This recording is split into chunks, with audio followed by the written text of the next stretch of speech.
Sofia dalam rancangan My TV.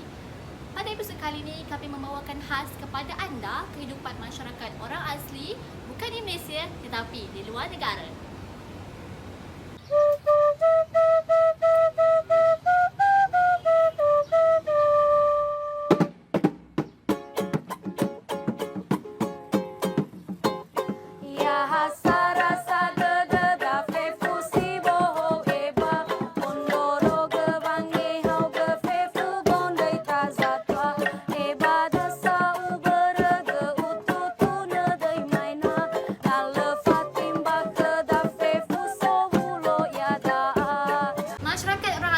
Dengan adat, budaya dan tradisi mereka yang tersendiri kerana kehidupan mereka dipenuhi alam semula jadi.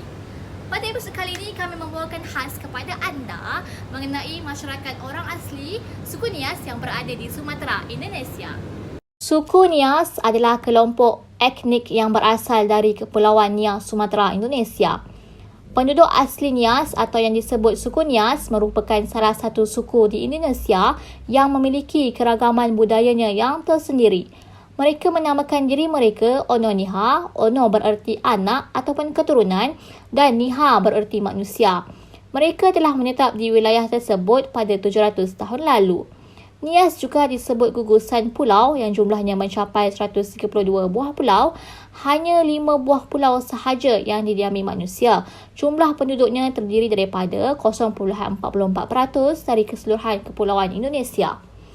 Dalam cacatan Hamari menyatakan terdapat 3 kelompok etnik iaitu Niha Safusi atau kelompok manusia berkulit putih dan cantik yang tinggal di atas pokok. Dalam hoho di atas mereka disebut sebagai Ono Ambila.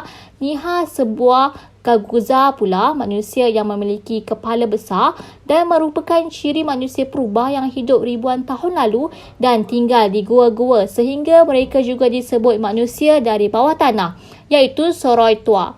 Dalam hoho di atas mereka disebut Nadoa dan Lani Ewana iaitu manusia dikategorikan sebagai Homo sapiensi yang berimigrasi dari seberang lautan dengan keahlian dan pengetahuan yang lebih sehingga mereka berpengaruh sebahagian besar dan membawa transformasi sosial di Nias.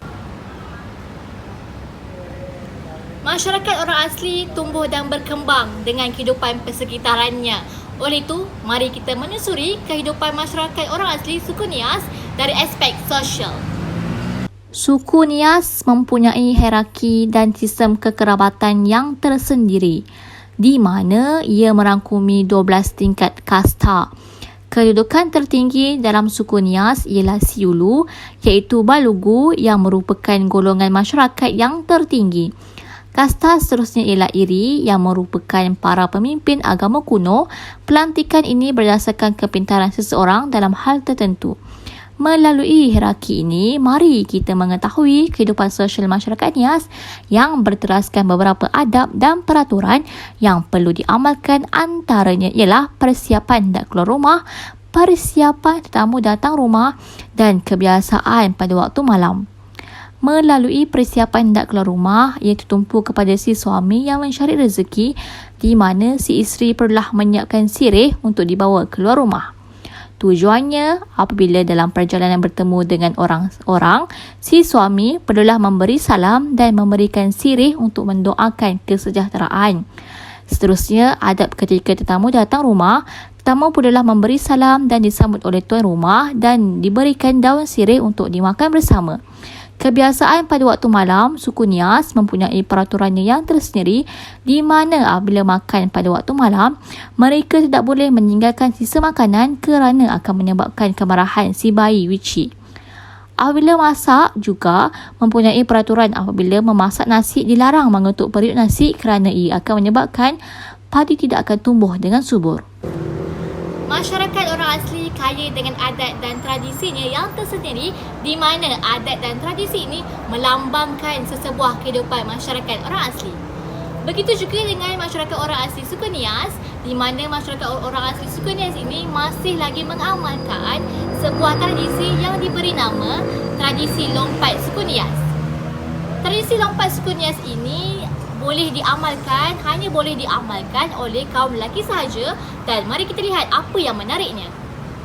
Melalui tradisi lompat batu Nias pula, tradisi melompat batu atau disebut oleh orang Nias sebagai Fahombo batu adalah pada mulanya dilakukan oleh seorang pemuda Nias untuk menunjukkan kedewasaan seseorang lelaki.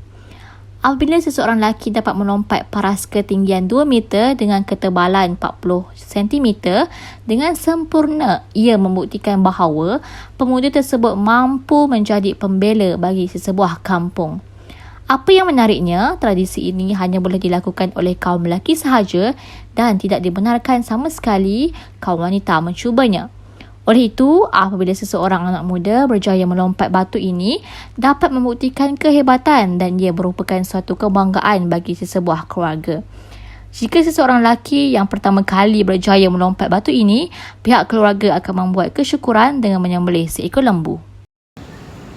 Dari sejarah, kita beralih kepada sistem sosial, kemudiannya beralih kepada tradisi yang masih lagi diamalkan oleh suku Nias, kemudiannya mari kita merungkai mengenai sebuah tarian yang masih lagi diamalkan oleh suku Nias, iaitu tarian Balenci. Mari kita saksikan. Tarian Balenci Madam merupakan salah satu tarian tradisional yang melambangkan jati diri kaum Nias dan sebagai aktiviti sosial untuk hiburan masyarakat. Tarian ini mempunyai gaya tarikannya yang bercorak kemelayuan dan Minangkabau dari segi gerakan joget dan melenggang yang mengutamakan kelincahan gerakan kaki dan tangan.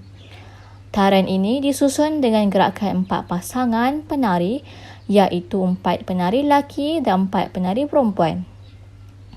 Tarian ini mempunyai seorang komander yang akan memberikan arahan gerakan tari agar ia menjadi selari.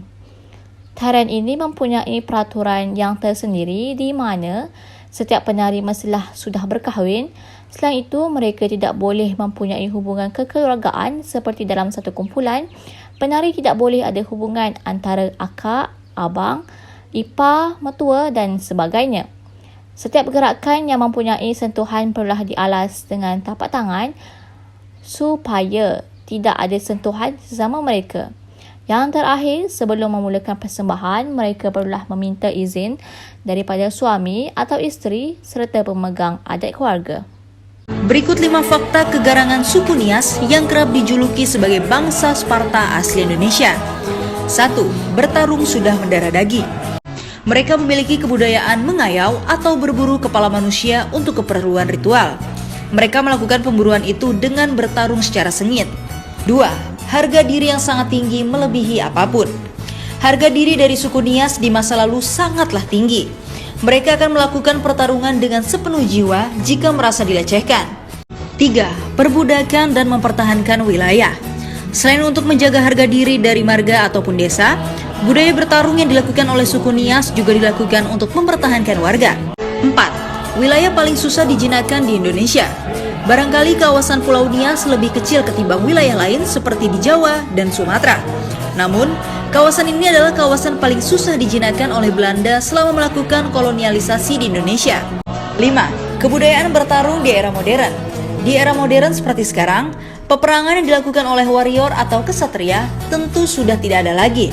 Orang di Nias tidak melakukan lagi apa yang namanya berburu musuh, lalu mempersembahkan kepalanya pada pemimpin. Perang yang terjadi di masa lalu akhirnya diubah menjadi sebentuk tarian perang yang diberi nama dengan Foluaya. Foluaya dilakukan oleh pemuda lengkap dengan atribut perang tradisional. Para penonton sekalian, sedar tidak sedar kita sudah sampai ke penghujungnya. Dengan itu, saya Maizatul Sofia ingin mengundurkan diri dengan ucapan ribuan terima kasih kepada anda semua kerana sudi bersama kami dalam My TV. Oleh itu, Assalamualaikum warahmatullahi wabarakatuh.